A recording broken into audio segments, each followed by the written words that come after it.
This channel does not promote any violent, harmful, or illegal activities. All content provided by this channel is meant for an educational purpose only.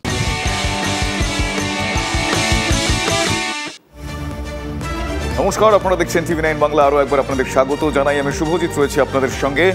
8টায় 8 reporter exclusive অত্যন্ত গুরুত্বপূর্ণ বেশ কিছু খবর, সেই খবরের latest update আপনাদের দেব আজ সকালেই। প্রথমে যে খবরে আমাদের নজর রাখতেই হবে, তার কারণ বেশ কিছুদিন ধরে সেই বিষয়টা আমাদের নিত্য নৈমিত্তিক দিনে প্রত্যেক দিন সেই সমস্যার সম্মুখীন হতে হচ্ছে। তার কারণ আলু ব্যবসায়ীদের ধর্মঘট। কিন্তু এই আলু ব্যবসায়ীদের ধর্মঘট প্রত্যাহার, কোট আনকোট প্রত্যাহার, সেই বিষয়টি নিয়ে একটা বিভ্রান্তির সৃষ্টি হয়েছে। ধর্মঘট প্রত্যাহারের কথা ঘোষণা করেন ব্যবসায়ী সমিতির নেতা। জেলায় জেলায় তার উল্টো ছবি দেখতে পাওয়া যাচ্ছে।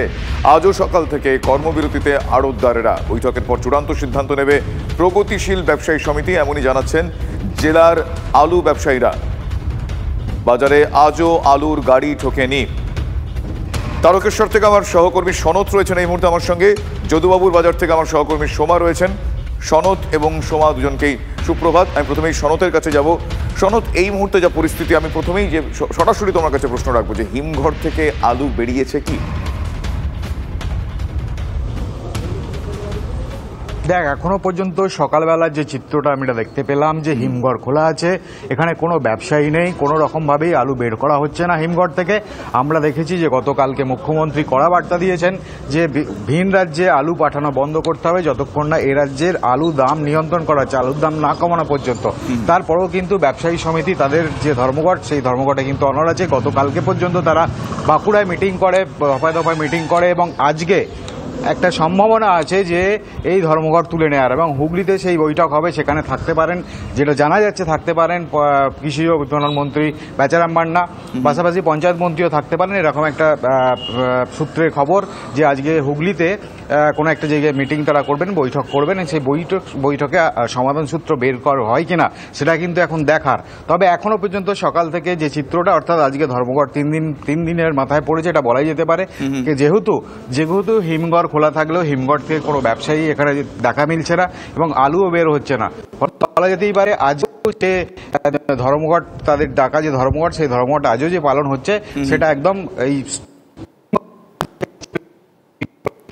একদমই সেই ছবি দেখতে পাওয়া যাচ্ছে তুমি যেরকমটা বললে।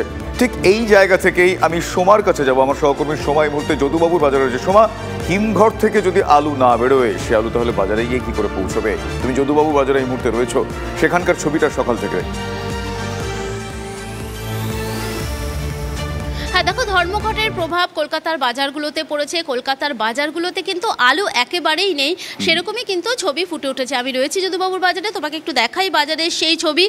দেখতেই পাচ্ছ যে যারা এখানে ব্যবসায়ীরা রয়েছেন, অর্থাৎ আলু পেঁয়াজ যারা বিক্রি করছেন, তারা কিন্তু বলছেন যে এই ধর্মঘটের প্রভাবে কিন্তু যে আলুর যে গাড়ি, সেই গাড়ি কিন্তু আসেনি। 3 দিন ধরেই কিন্তু আলু ঢুকছে না, সেই কারণেই কিন্তু আলুর যোগান একেবারে নেই বললেই চলে। বুঝতে পারছো?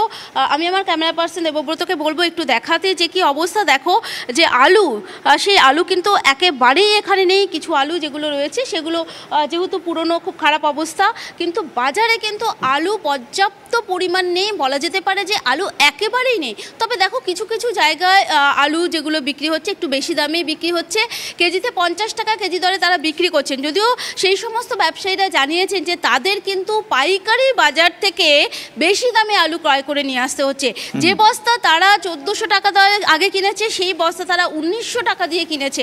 ফলে এই যে যারা বাজারে আসছেন ক্রেতা, এর পাশাপাশি এরা বিভিন্ন হোটেল ব্যবসার সঙ্গে যুক্ত রয়েছে, সেখানে তাদেরকে আলু পাঠাতে হয়, ফলে বেশি দাম দিয়ে তাদেরকে আলু কিনতে হয়েছে। ফলে যেখানে আলু বিক্রি হচ্ছে সেখানে 50 টাকা কেজি দরে বিক্রি হচ্ছে আলু। আর অন্যান্য ব্যবসায়ী যারা রয়েছেন তারা কিন্তু আলু একেবারেই পাননি, কারণ গাড়িই আসছে না। আমি একটু সেই ছবিটা দেখাতে চাই যে পুরো বাজারের অবস্থাটা একটু দেখো। যে বাজারে যারা এখানে আলু ব্যবসায়ীরা আছেন, তাদের যে পসরা, সেখানে কিন্তু আলু একেবারেই নেই। গুটি কয়েক আলু যে আছে, সেই আলুগুলো কিন্তু একটু বেশি দরেই বিক্রি হচ্ছে। দেখতেই পাচ্ছ আলু এখানে একেবারেই নেই। যারা আছেন তারা বলছেন তাদেরকে একটু বাধ্য হয়েই বেশি দামে আলু বিক্রি করতে হচ্ছে। এই বাজারে এমনও ছবি আছে যে আলু নেই বলে কিন্তু যে আলু ব্যবসায়ী, তারা কিন্তু দোকান বন্ধ করে বসে আছেন, কারণ তারা বলছেন যে আলুর যোগান একেবারেই নেই। যেহেতু হিমঘর থেকে আলু আসছে না। কলকাতার বিভিন্ন বাজারে, শুধুমাত্র যে যদুবাবুর বাজার এমনটা নয়, কলকাতার বড় বড় বাজার, মানিকতলা বাজার, এই সমস্ত বাজারগুলোতে কিন্তু আলুর যোগান একেবারেই নেই। আমি যে বলছিলাম যে দেখো দোকান বন্ধ করে দিয়েছেন, এখানে যিনি আলু ব্যবসায়ী আছেন তিনি বলছেন আলু আসেনি, সেই কারণেই কিন্তু তাকে বাধ্য হয়ে দোকান বন্ধ করে দিতে হয়েছে। তবে দেখো আজকে একটি বৈঠক হওয়ার কথা রয়েছে, একেবারে সেই বৈঠকের দিকে নজর রয়েছে এবং সেই বৈঠক থেকে কি নির্যাস উঠে আসে।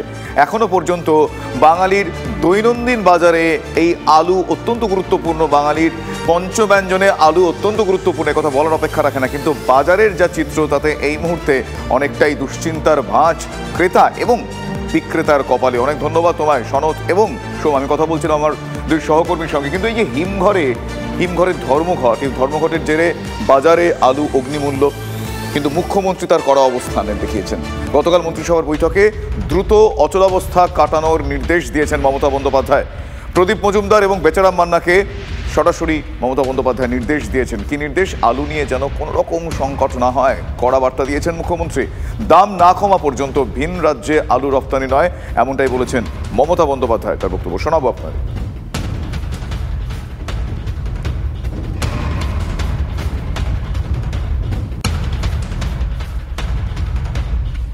মুখ্যমন্ত্রীর কড়া বার্তা আপনাদের শোনালাম যে আলুর দাম না কমা পর্যন্ত ভিন রাজ্যে আলু রপ্তানি নয়, এমনটাই তিনি বলেছেন।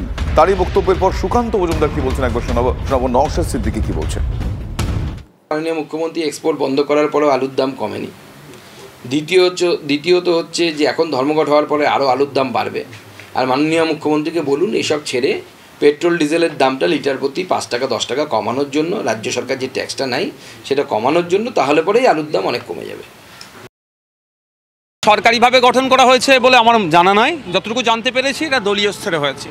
তার মানে এখান থেকে বোঝা যাচ্ছে সরকার সম্পূর্ণরূপে ব্যর্থ হচ্ছে। সরকারের কাজ তো এইগুলো, কোন মালের কতটা দাম নির্ধারণ হবে, সর্বোচ্চ কত হবে, সর্বনিম্ন কত হবে, এটা তো সরকারের নির্ধারণ করা দরকার। কিন্তু দুর্ভাগ্যের বিষয় সরকার চলছে না, একটা সার্কাস চলছে।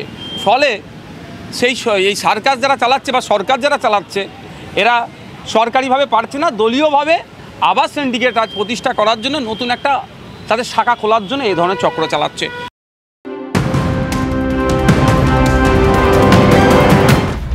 রেশন দোকানে স্টেশনারি, মুদির মাল বিক্রির অনুমতি, বিভিন্ন সামগ্রী বিক্রির অনুমতি রাজ্য খাদ্য দফতরের। অনুমতি দিলেও বেশ কিছু শর্ত আরোপ করা হয়েছে।